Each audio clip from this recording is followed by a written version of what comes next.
Sa ngalan ng Ama, ng Anak, at ng Espiritu Santo, Amen. sumainyo ang Panginoon. At sumainyo rin. Mga kapatid, sa araw na ito ating pinagdiriwang ang kapistahan ni Santa Ines, isang dalaga at martir.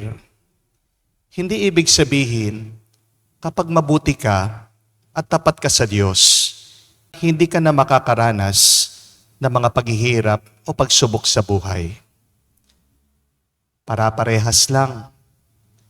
Mga makasalanan, mga mabubuti, dadaan at dadaan tayong lahat ng mga problema at pagsubok sa buhay.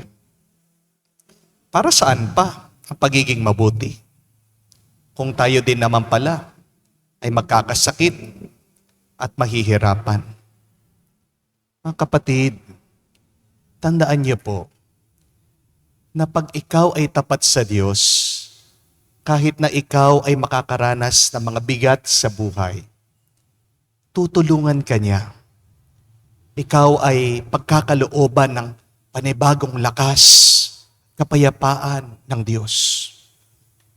Pero ang mga may masasamang kalooban, ang mga taong hindi tumitigil sa kanilang mga kasalanan, pag sila ay nagkaroon ng problema, mas mahirap ang kanilang kalagayan. Sila ang tunay na nagdurusa. Dahil malayo sila sa Diyos, malayo din ang grasya ng Diyos, malayo din makarating ang tulong ng Panginoon sa kanila. Mga kapatid, tandaan niyo po, para saan ang buhay na ito? Ay hindi naman tungkol sa pag-iwas natin sa hirap at sakit. Tayo'y nabubuhay dito sa mundo para mahalin natin ang Diyos at hayaan natin na tayo'y mahalin ng Diyos. Alam natin that love hurts, di po ba? Pero mas masakit, mas mahirap kung walang love, walang pagmamahal sa ating buhay. Kaya naman, itong si Santa Ines, kahit na sinaktan siya, pinahirapan siya, pinahiya siya ng mga Romano noong unang panahon, payapa siya. Masaya siya. Dahil ang pinakamahalaga sa kanya ay mahal niya ang Diyos, inalay niyang sarili niya sa Diyos, at naging tapat siya sa kanyang minamahal ang ating Panginoong Hesukristo.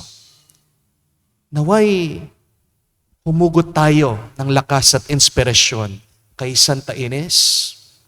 Hilingin natin na ipanalangin niya tayo sa ating Panginoon para tayo din ay pagkalooban ng panibagong lakas na humarap sa ating mga iba't ibang problema at pagsubok sa buhay. Sinugong tagapagpagaling sa mga nagsisisi, Panginoon, kaawaan mo kami. Panginoon, kaawaan mo kami. Dumating na tagapag-anyaya na mga makasalanay, magsisi, Kristo, kaawaan mo kami. Kristo, kaawaan mo kami. Nakaluklok ka sa kanan ng Diyos Ama para ipamagitan kami, Panginoon, kaawaan mo kami. Panginoon, kaawaan mo kami. Kaawaan tayo na makapangyarihang Diyos, patawarin tayo sa ating mga kasalanan at patnubayan tayo sa buhay na walang hanggan. Amen. Manalangin tayo. Ama naming makapangyarihan, dinggin mo kami at dulutan ng kaligtasan upang sa masaya naming paggunita sa dalaga na si Santa Ines, matutuhan naming madama ang kanyang tapat na pag-ibig sa iyo. Sa pamamagitan ni Jesucristo kasama ng Espiritu Santo, magpa sa walang hanggan. Amen.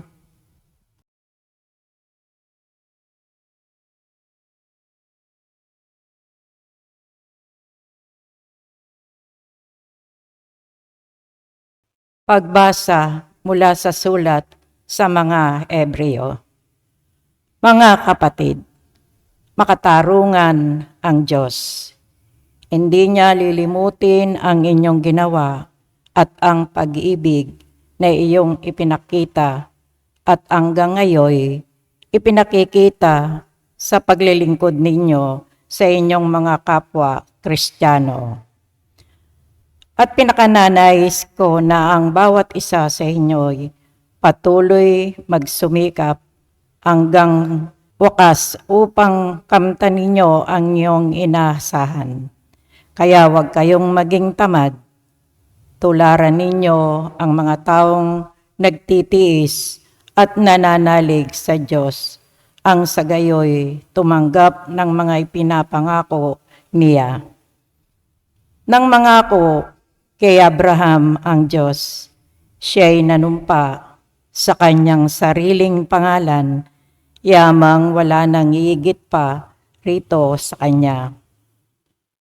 Manunumpaan, sinabi niya, ipinangangako ko na lubos kitang pagpapalain at pararamihin ko ang iyong lipi. Matyagang naghintay si Abraham at kanya ngang nakamtan ang ipinangako sa kanya. Nanunumpa ang mga tao sa ngalan ng isang nakakaigit sa kanila at sa pamamagitan ng panunumpang ito'y natatapos ang usapan. Gayon din naman, pinatibayan ng Diyos ang kanyang pangako sa pamamagitan ng panunumpa upang ipakilala sa kanyang mga ipinangakuan na hindi nagbabago ang kanyang panukala at hindi nagbago ni nagsinungaling man ang Diyos tungkol sa dalawang bagay na ito, ang kanyang pangako at sumpa. Kaya tayo'y nakatagpo sa kanya ng kalinga ay panatag ang loob na umasa sa mga pangako niya. Ang pag-asang ito ang siyang matibay at matatag na angkla ng ating buhay. At ito'y maabot hanggang sa kabila ng tabing ng templong panlangit, sa dakong kabanal-banalan na pinasukan ni Jesus na nangunguna sa atin. Doon siya, isang dakilang saserdote, magpakailanman ayon sa pagkasaserdote ni Melchizedek. Ang salita ng Diyos. Salamat sa Diyos. Pangako ng poon natin laging gunitain. Pangako ng poon natin, lagi nating gunitain. Buong puso siyang pasasalamatan, aking pupurihin sa gitna ng bayan. Kasama ng mga lingkod na hinirang, napakadakila ang gawa ng Diyos, pinananabikan ng lahat ng lingkod. Pangako ng poon natin, lagi nating gunitain. Hindi inaalis sa ating gunita na siya'y mabutit mabaging luba. Sa may pagkatakot, pagkaisagana, pangako ng poon ay hindi nasisira. Pangako ng poon natin, lagi nating gunitain. Kaligtasay dulot sa mga inirang. May pinangakong walang hanggang tipan. Banal at dakila ang kanyang pangalan at pupurihin pa magpakailanman. Pangako ng poon natin, lagi nating gunitain.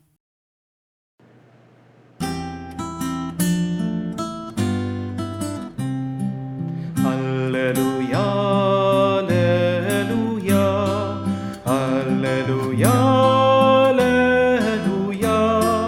alleluia, alleluia,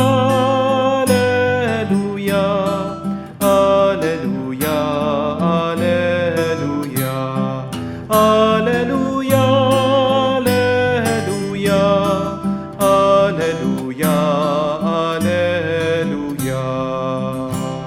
Diyos, Ama ni Hesukristo, kami ay liwanagan mo at tutugon kami sa iyo. Alleluia, Alleluia.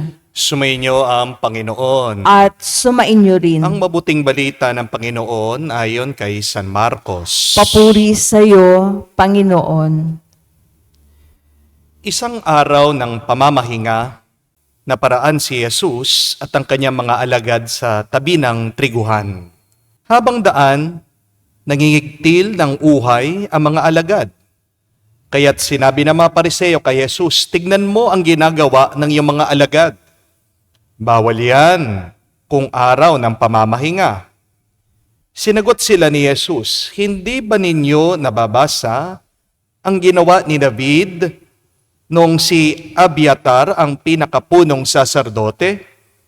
Nang siya at ang kanya mga kasamay magutom at walang makain, pumasok siya sa bahay ng Diyos at kumain ng tinapay na handog ng Diyos. Ayon sa kautusan, ang mga saserdote lamang ang may karapatang kumain niyon. Ngunit kinain yon ni David at binigyan pa ang kanya mga kasama. Sinabi pa ni Jesus, itinakda ang araw ng pamamahinga para sa kabutihan ng tao. Hindi nilikha ang tao para sa araw ng pamamahinga. Kaya't maging ang araw ng pamamahinga ay nasa ilalim ng kapangyarihan ng anak ng tao. Mga kapatid, ang mabuting balita ng ating Panginoon. Pinupuri ka namin, Panginoong Hesu Kristo. Magandang araw po muli sa inyong lahat. Magandang araw po, Father. My dear friends, we have two choices in life. You can either choose to become a martyr or you can choose to become a murderer. You can choose to hurt people or you can choose to hurt people. Pwede mong piliin na makasakit o pwede mo din piliin na magmalasakit. Ano ang madalas na pinipili nyo araw-araw sa inyong buhay? My dear friends, just a fair warning. Be careful when you decide to hurt someone because there are some people who pray to God. Mag-ingat ka kapag merong kang sinasaktang tao dahil hindi mo alam ang taong yan ay nagdadasal pala sa Diyos.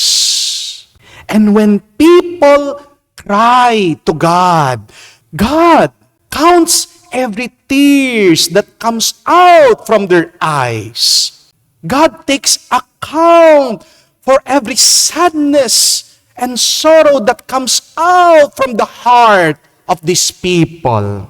At ano po ang nakasulat sa sulat ni San Pablo sa mga tao ng Romano? Read it, Romans chapter 12, verse 19. It says, never avenge yourselves, but leave room for the wrath of God. For it is written, vengeance is mine, not yours, and I will repay, says the Lord. Mag-ingat po kayo kapag kayo ay nakakasakit na sa iba. Dahil ang karma, pag bumalik sa iyo, may interest pa. Di po ba? Kapag ikaw ay nakasakit sa isang tao, hindi mo mapipigilan, babalik at babalik sa iyo yan. Higit pa dun sa binigay mo. Pero, kapag pinipili natin ang Diyos sa buhay natin, kapag inaalay mo ang iyong sarili sa Panginoon, oo, may sakit, oo, may pagsubok, pero hindi ka hahayaan ng Diyos na mapahiya. Hindi hahayaan ng Diyos na magpatuloy ang iyong pagdurusa. Palalakasin at palalakasin ka niya. Pagtatanggol at pagtatanggol ka ng Diyos. Manalig ka lang sa Kanya. Ito po ang istorya ni Santa Ines, ang dalaga at martir na ating pinagdiriwang ngayong araw. Saint Agnes, in her youth, has offered herself to be the bride of Jesus at a very young age. And what did Saint Agnes experience? There was pain. There was persecution. And yet there was no suffering in her part. Merong mga pagsubok, merong sakit na naranasan si Santa Ines, pero walang pagdurusa. Napakaganda daw po na dalaga ni Santa Ines. Nung siya'y bata pa, patago siyang naging Kristiyano.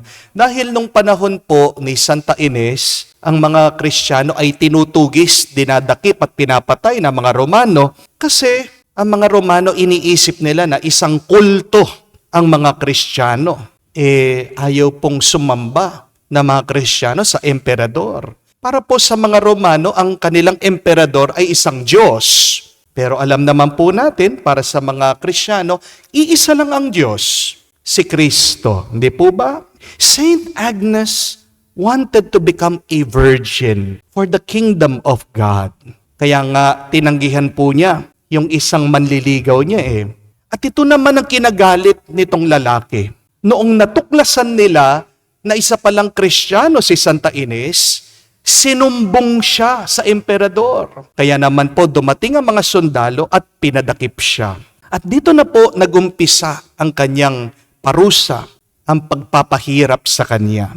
Pinadala daw po sa isang bahay ng mga bayarang babae si Santa Ines o yung tinatawag na brothel, isang bahay na kung saan inaabuso, hinahalay ang mga babae.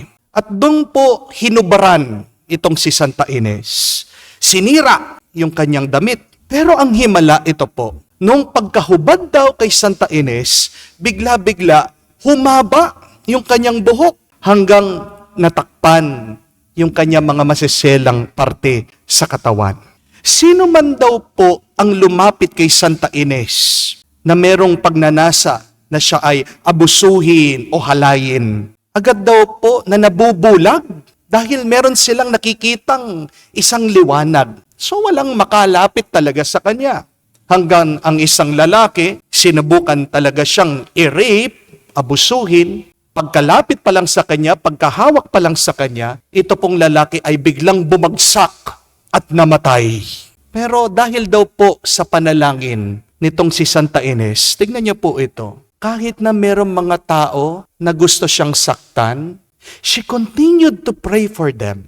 She prayed for this man who tried to abuse her. At dahil po doon sa panalangin niya, alam niyong nangyari? Itong lalaking ito na bumagsak at namatay, nabuhay. Bumangon siya muli. At ito pang milagro. Nung nabuhay itong lalaki, pinapahayag niya na sabi niya, walang ibang totoong Diyos sa buong mundo, sa langit at lupa. Iisa lang ang tunay na Diyos, ang Diyos ng mga Kristiyano, ang Panginoong Hesukristo. Nung nakita daw ito ng mga maraming tao, ito pa pong isang milagro. 160 mga katao ang nagpabinyag na konverte, naging Kristiyano. Pero sila din po ay dinakip, sila din po ay naging martir. Dahil po sa nangyaring iyon, yung mga paganong pare, galit na galit. Kaya pinasunog po si Santa Ines. Pero kahit na nagliliyab na ang apoy, ito pong si Santa Ines, walang tigil sa kanyang pananalangin. At hindi po siya nasaktan, hindi siya napaso, wala pong epekto yung sunog sa kanyang katawan. At dahil po hindi siya mamatay-matay, kumuha sila ng isang espada, sinaksak siya, at dito na po tuluyang namatay at pumanaw itong si Santa Ines. Kahit na pumanaw itong si Santa Ines, may mabuting balita pa rin po. And what is the good news? Hindi ka hahayaan na mapahiya ng Panginoon. Amen? Hindi tayo papabayaan ng Diyos sa gitna ng ating mga pagsubok at paghihirap sa buhay. Remember that. Yes, God will allow challenges into our lives.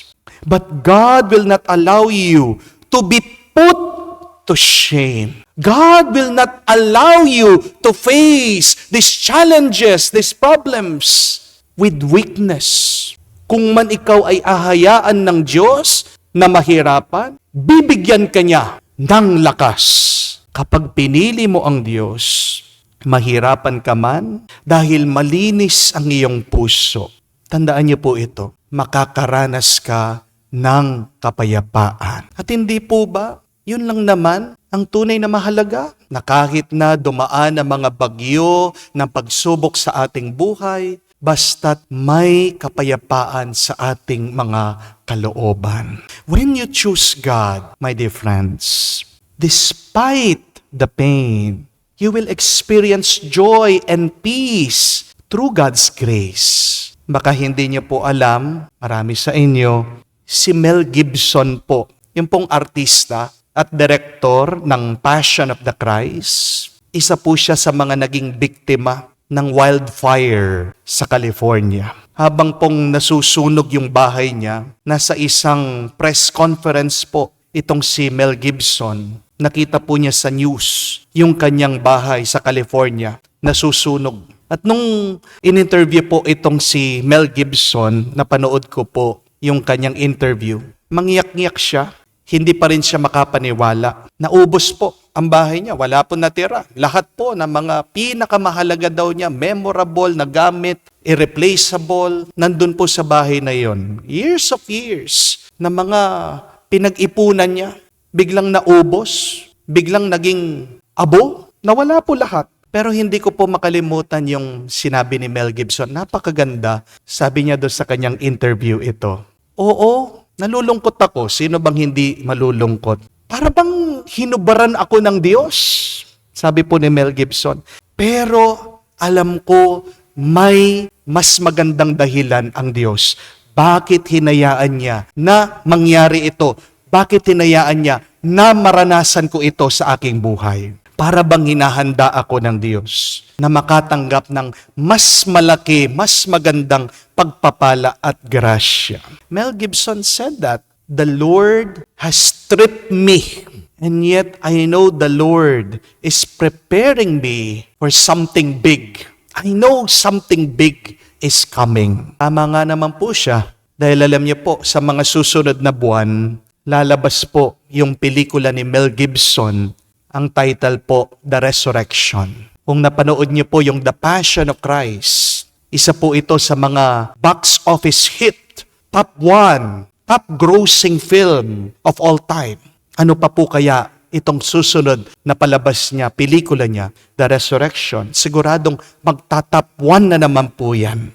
Para bang pinapahiwatig ng Diyos sa kanya, bago magkaroon ng muling pagkabuhay, meron munang pagkamatay. So my dear friends, let us always choose to become martyrs rather than murderers. Because you know what? In the end, in history, it is the martyrs that we remember, that we admire. At alam niyo po, ang mga taong tapat sa Diyos, yung mga martir, mababasa po natin yan, sabi ni San Pablo, sila yung mga nakikipagpaligsahan sa buhay. Sila yung mga tumakbo sa buhay. Bandang huli, doon sa finish line, sila yung mga mabibigyan ng korona ng ligaya galing sa Diyos.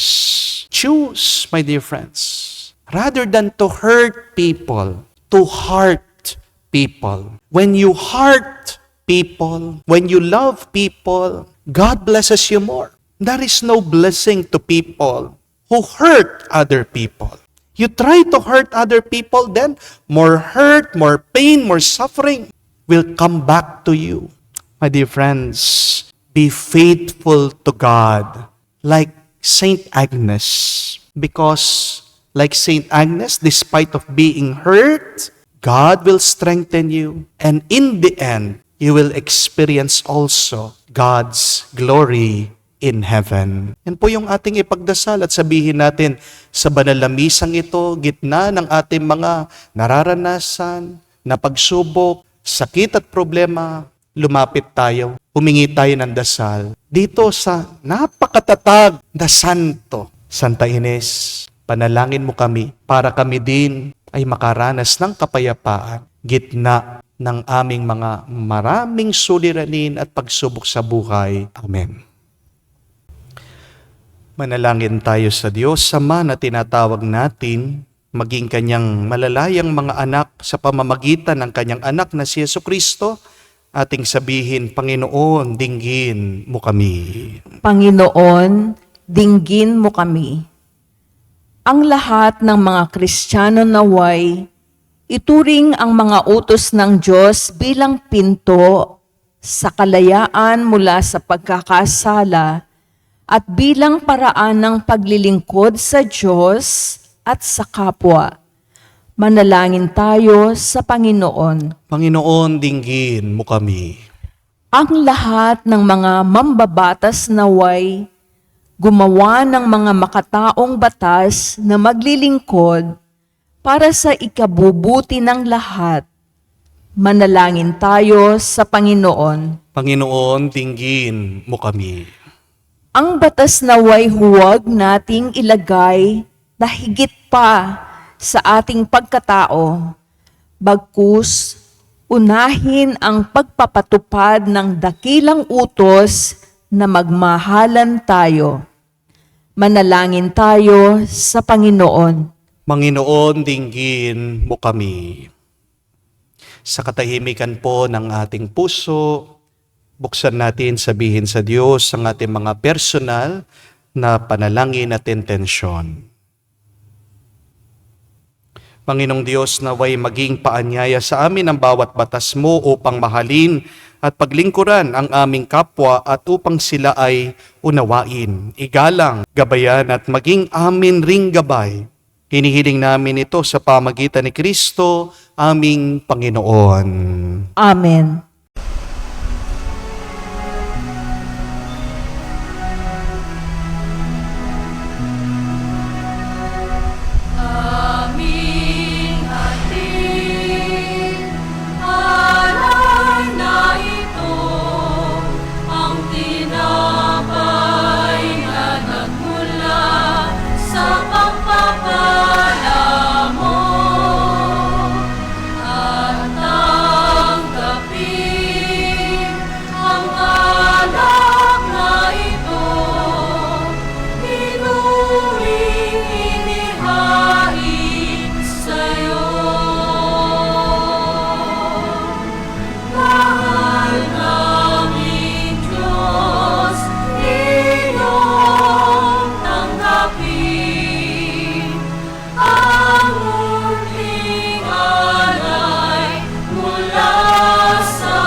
Manalangin kayo mga kapatid, para ang ating mga paghahain ay kalugdan ng Diyos, amang makapangyarihan. Tanggapin nawa ng Panginoon itong paghahain sa iyong mga kamay, sa kapurihan niya at karangalan, sa ating kapakinabangan at sa buong sambayanan niyang banal. Ama naming lumikha, sa pagpapahayag namin sa iyong kadakilaan, ngayong ginugunita namin ang dalaga na si Santa Ines, ang kalugod-lugod niyang kagitingan sa pamumuhay. Pagindapat nawang kalugdan mo ang aming mga alay. Sa pamamagitan ni Jesucristo kasama ng Espiritu Santo, magpa sa walang hanggan. Amen. Sumayin niyo ang Panginoon. At sumainyo rin. Itaas sa Diyos sa inyong mga puso at diwa. Itinaas na namin sa Panginoon. Pasalamatan natin ang Panginoong ating Diyos. Marapat na siya ay pasalamatan. Ama naming makapangyarihan, tunay nga marapat ikaw ang aming pasalamatan. Ngayon kinagagalak namin, may mga banal na tao na nagtalaga ng sarili sa anak mong si Jesucristo upang ipamalas nila ang paghahari mo at maaakit ang kapwa na manalig sa iyo. Ngayon sa amin binigay ng iyong anak na minamahal ang kabanalang iyong taglay at hangad mong kamtin ng tanan. Ito ang pinanggalingan aming ngayong nililingunan. Dito mo rin nais na kami makarating at humantong. Kaya kaisa na manghel nagsisiawit ng papuri sa iyo, nang walang humpay sa kalangitan kami nagbubunyi sa iyong kadakilaan.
Ama naming banal, ikaw ang bukal ng tanang kabanalan.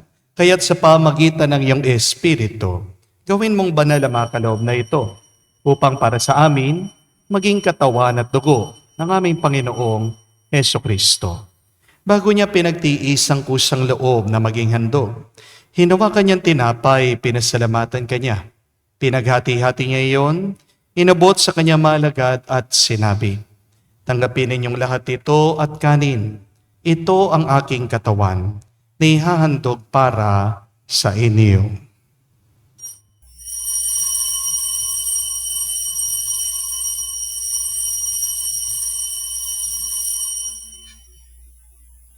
Gayon din naman nang matapos ang hapunan, hinawakan niyang kalis.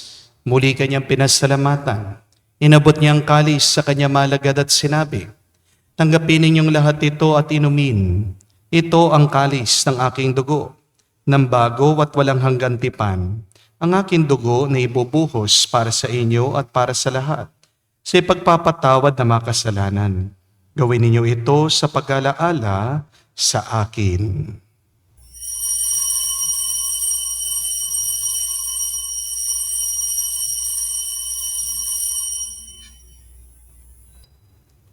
Ang misteryo ng pananampalataya. Aming ipinahayag na namatay ang iyong anak, nabuhay bilang Mesiyas at magbabalik sa wakas para mahayag sa lahat. Ama, ginagawa namin ngayon ang pag-alaala sa pagkamatay, muling pagkabuhay ng iyong anak. Kaya tinialay namin sa iyo ang tinapay nagbibigay buhay at ang kalis na nagkakaloob ng kaligtasan. Kami nagpapasalamat dahil kami yung minarapat na tumayo sa harap mo para maglingkod sa iyo. Sinasamo namin kami magsalo-salo sa katawan at dugo ni Kristo ay mabuklod sa pagkakaisa sa pamamagitan ng Espiritu Santo. Ama, lingapin mong iyong simbahan, laganap sa bundigdig. Puspusin mo kami sa pag-ibig. Kay San Francesco, ang aming Papa, Florentino, aming Arsobispo at ng Tanang Kaparian. Alalahanin mo rin ang aming mga kapatid na nahimlay. May pag-asang sila'y muling mabubuhay. Gayon din naman lahat ng mga pumanaw. Kawan mo't sila't patuloyin sa iyong kaliwanagan. Kaawaan mo at pagindapatin kaming lahat na makasalo sa iyong buhay na walang wakas. Kaisa na mahal na Birhen Maria, Ina ng Diyos. Kaisa ni San Jose, ang kanyang malwalhating esposo. Kaisa na mga apostol, lahat ng mga banal. Si Santa Ines, ang dalagang martir na namuhay dito sa daigdig na kalugod-lugod sa iyo. May pagdiwang nawa namin ang pagpupuri sa ikararangal mo sa pamamagitan ng iyong anak, aming Panginoong Heso Kristo. Sa pamamagitan ni Kristo, kasama niya at sa Kanya, ang lahat ng parangal at papuri ay sa iyo, Diyos Ama, makapangyarihan, kasama na Espiritu Santo, magpasawalang hanggan. Amen, amen, amen. Sa nakakagaling na utos sa turo ni Jesus sa Panginoon natin na Diyos, ipahayag natin ang lakas loob.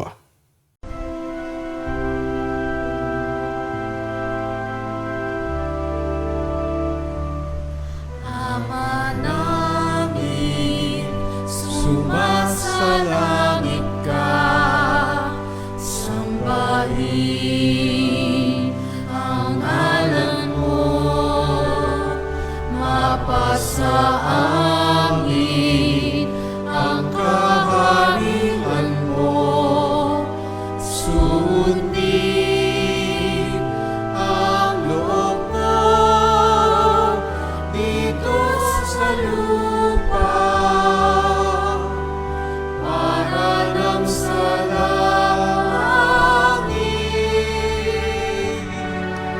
Bigyan mo kami ngayon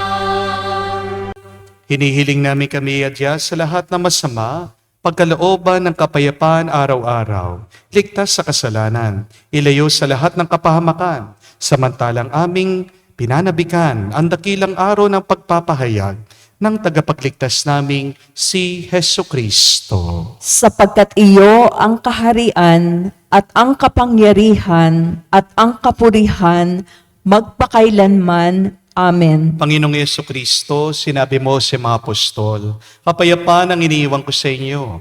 Ang aking kapayapaan binibigay ko sa inyo. Tunghayan mo ang aming pananampalataya, huwag ang aming pagkakasala. Pagkalooban mo kami ng kapayapaan at pagkakaisa ayon sa iyong kalooban, kasama ng Espiritu Santo, magpa sa walang hanggan. Amen. Kapayapaan ng Panginoon ay laging sumainyo. At sumainyo rin. Magbigayan po tayo ng kapayapaan sa bawat isa. Pisuin niyo po, kapayapaan po sa inyong lahat.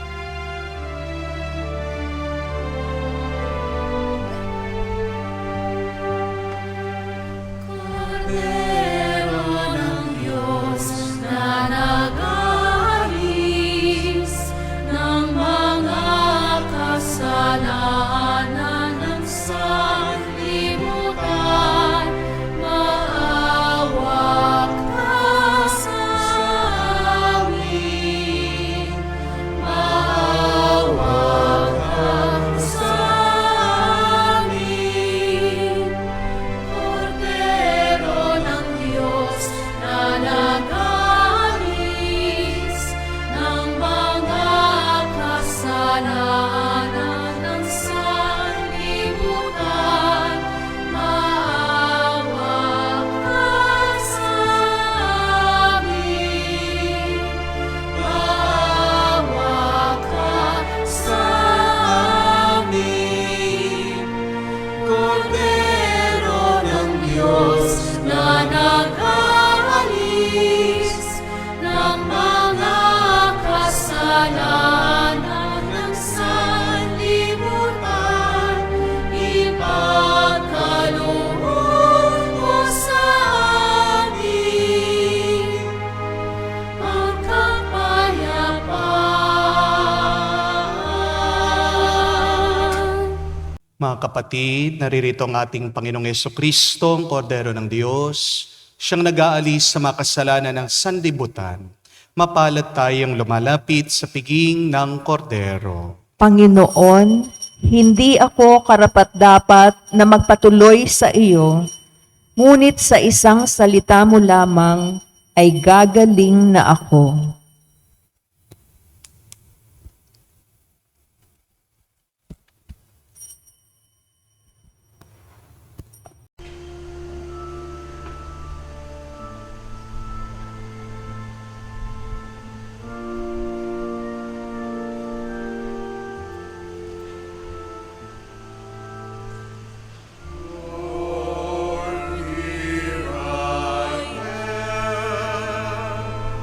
To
Ama naming mapagmahal, sa pagsasalo namin ngayon sa banal na pagkikinabang, matulungan nawa kami ng ulirang katapatan ni Santa Ines, upang tanging ikaw ang aming mahalin. Habang inaako namin ang malasakit ni Jesucristo, kasama ng Espiritu Santo, magpa sa walang hanggan. Amen. Hindi natin maiiwasan na sa buhay, minsan ang mga problema na darating ay para bang tayo ay huhubaran ng mga ito. Our problems, our challenges, sometimes we feel that we are being stripped by them. Kung paano ang larawan ni Santa Ines, hinubaran siya ng mga taong gustong mag-abuso sa kanya. Meron din tayo mga iba't ibang karanasan na ganyan. Pag hindi magkaintindihan ang mag-asawa, pag iniwan ng mister ang kanyang misis, para bang siya'y hinubaran ng lakas. Kapag ikaw ay nalugi, para bang ikaw ay hinubaran din ng inspirasyon, ng pag-asa. Pag ikaw ay namatayan ng isang minamahal, parang hinubaran ka ng tuwa at ng galak. Pag nalaman mo na ikaw ay may cancer, para bang ikaw ay hinubaran ng kinabukasan. Kaya mga kapatid, sa gitna ng mga iba't ibang mga pagsubok na ito, hayaan lang natin na dumaan. Kasi ang Diyos, oo, hinuhubaran tayo, pero hindi naman niya hahayaan na tayo'y nanatiling hubad. Kung paano kamukha ni Santa Ines, pinahaba niyang kanyang buhok para matakpan, hindi makitang kanyang mga maseselang bahagi ng kanyang katawan. God will give us more beautiful clothes to wear. As St. Paul has written in his letter, wear the armor of God. Alisin man tayo, hubaran man tayo ng problema, ito sa damit, dito sa buhay na naging napaka-komportable sa atin, mas mainam, mas maganda na isuot natin ang pananggala, ang proteksyon na galing sa Diyos. Yan mas matibay, mas malakas. Yan ang magiging tulong natin. Yan ang magpapatatag sa atin sa buhay na ito. Kung hindi aalisin ng Diyos yung sinusuot mo ngayon, paano kanya ibibigyan ng panibagot mas magandang grasya? Hindi po ba? Kaya nga po, ang aking assignment sa inyo, magtingin-tingin kayo sa inyong mga cabinet at aparador. Ano ba yung kailangan mo nang ipamigay na damit dyan? Alisin nyo na. Isa sa mga bagay na nakakabigat sa inyong buhay yan. O mas maganda, mas mainam din. Kung kayo man po ay may sakit, nakaratay kayo, sulat nyo ano ba yung masamang pag-iisip o pananaw nyo sa buhay. Yan naman yung mga sinusuot natin sa ating mga ulo, sa ating mga kaisipan o kalooban. What are those bad attitudes, bad thoughts, negative perspective that you keep on going back, thinking and thinking? Sulat niyo po yan. Ngayon, patapon nyo na. Huwag nyo pamimigay sa iba, ha? Baka maipasa nyo sa kanila. Tapon nyo na. So, we are challenged to embrace being stripped down, being naked, because before the Lord, He will clothe us with something new and more beautiful. Believe that God's grace will be given to you in times of your challenges and troubles. Sumayin niyo ang Panginoon. At sumain niyo rin. Kayo basbasan ng Diyos, makapangyarihan sa lahat, sa ngalan ng Ama, ng Anak, ng Espiritu Santo. Amen. ang ating misa ay natapos na. Humayo kayo sa kapayapaan ni Kristo. Salamat sa Diyos.